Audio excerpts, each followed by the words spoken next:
मिलत time show में आपका स्वागत है। दिन भर की बड़ी खबरों के साथ मैं हूं मुनव्वर। इस शो में आज हम बात करेंगे कि आखिर एक अदालत ने क्यों एक हिंदू लड़की को 5 कुरान बांटने का आदेश दिया।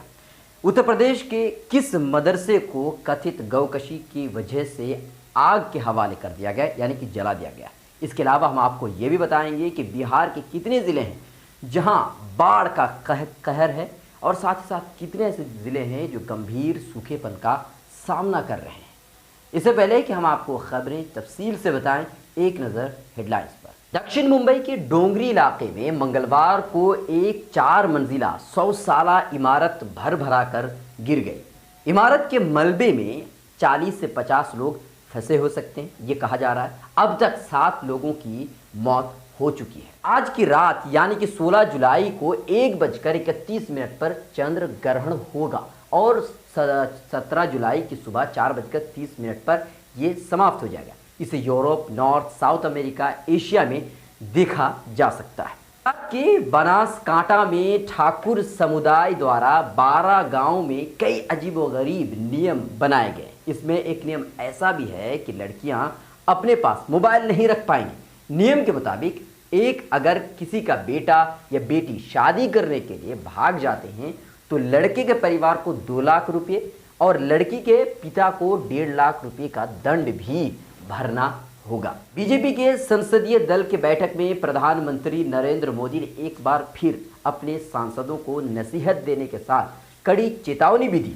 उन्होंने केंद्र मंत्रियों की संसद में मौजूदगी को लेकर मंगलवार को नाराजगी व्यक्त की और रोस्टर ड्यूटी पूरी ना करने वाले मंत्रियों के बारे में जानकारी मांगी। पीएम नरेंद्र मोदी ने बीजेपी संसदीय दल की बैठक में कहा कि जो मंत्री रोस्टर ड्यूटी में उपस्थित नहीं रहते हैं उनके बारे में उसी दिन शाम तक उन्हें बताया जाए।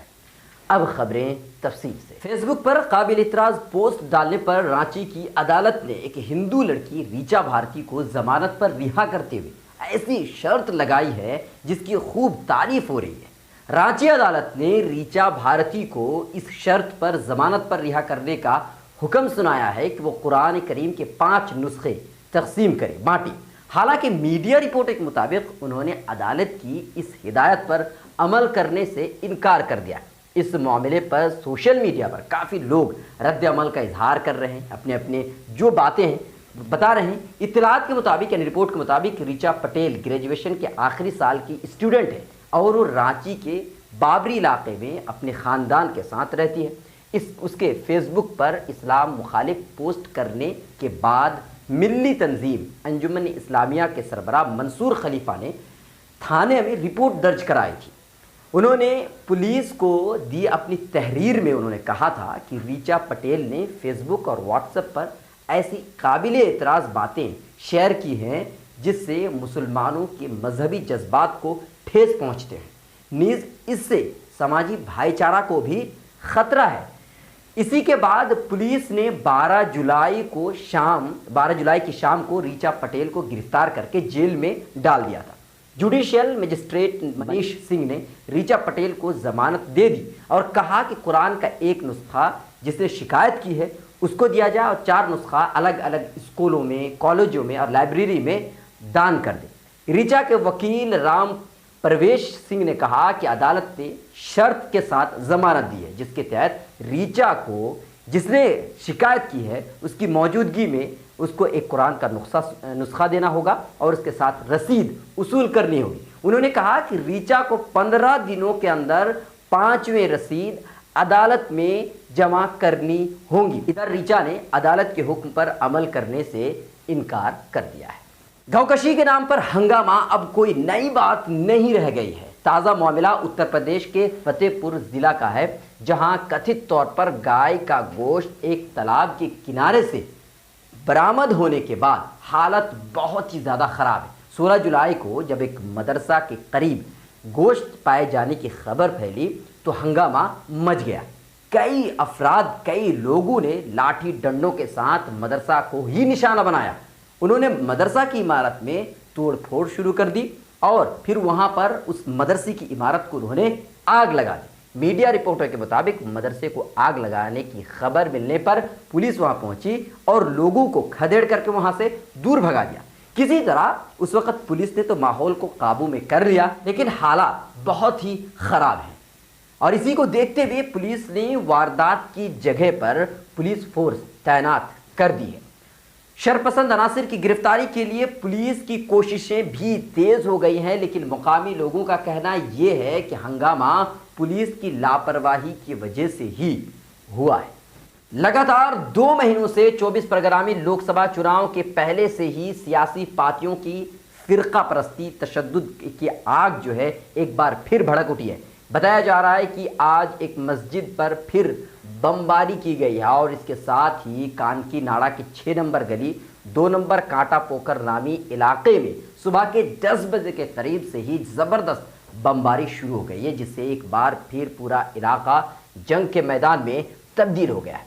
इस वाक़े से नाराज़ लोगों ने मुकामी कानकी नाड़ा रेलवे स्टेशन पर ज़बरदस्त एहतजाज भी किया है, जिससे पूरा इलाका प्रभावित हो गया है और गाड़ियों की आमदोरफ्त जो है इस कदर मुतासिर पड़ा है कि सियालदा रूट पर सभी स्टेशन के मुसाफिरों को परेशानियों से दो चार होना पड़ा है।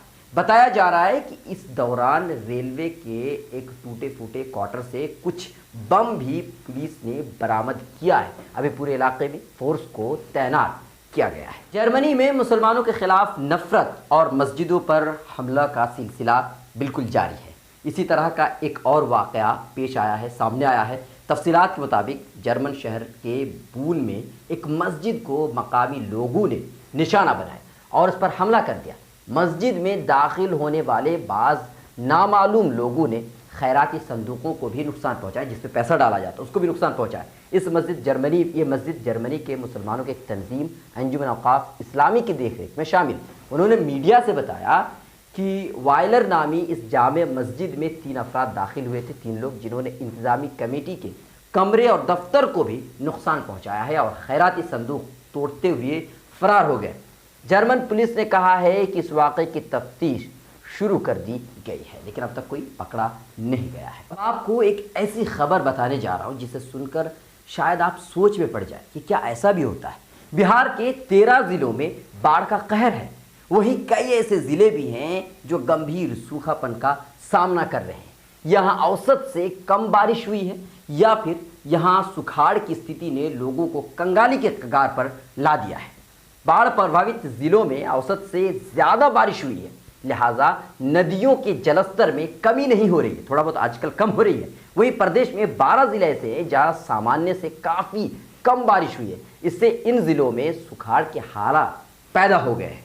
मौसम विभाग से मिली जानकारी के अनुसार बेगूसराय में जहां 55% कम बारिश हुई है, वहीं रोहतास और शेखपुरा में 48% कम बारिश हुई है। इसी तरह से अरवल में 40, जमुई में 39, औरंगाबाद में 36, नवादा में 35 और गया में 31, जहानाबाद में 30, मुंगेर में 24 और सहरसा में 21% कम बारिश हुई है। बेगूसराय में कम बारिश के कारण किसान सुखाड़ की वजह से खरीफ फसलों की बुआई अभी तक नहीं कर पाए हैं। आलम यह है कि जिन किसानों ने थोड़ी हिम्मत करके पंप सेट से पटवन कर बिछड़ा गिराया, कम बारिश और अत्यधिक गर्मी के कारण उनके बिछड़े सूख गए, मतलब जो बीज है। अब किसान सरकार से मदद की गुहार लगा रहे हैं। बांका जिले में जून के महीने में जहां 171 मिलीमीटर बारिश होनी चाहिए, वहीं मात्र 43 मिलीमीटर ही बारिश हुई है। ये स्थिति बहुत अच्छी नहीं है। इसी तरह गया और नवादा के खेतों में भी हरियाली की जगह वीरानगी देखी जा सकती है। ना तो बारिश हो रही है और ना ही खेतों में किसान नजर आ रहे हैं। और जहां बारिश हो रही है तो वहां पर सैलाब का पूरी तरह से चर्चा है। सैलाब ने कई लोगों की जान तक ले ली है। तो मतलब जहां बारिश हो रही है वहां नुकसान हो रहा है और जहां बारिश नहीं हो रही है वहां भी नुकसान हो रहा है। मतलब दोनों तरह से नुकसान है।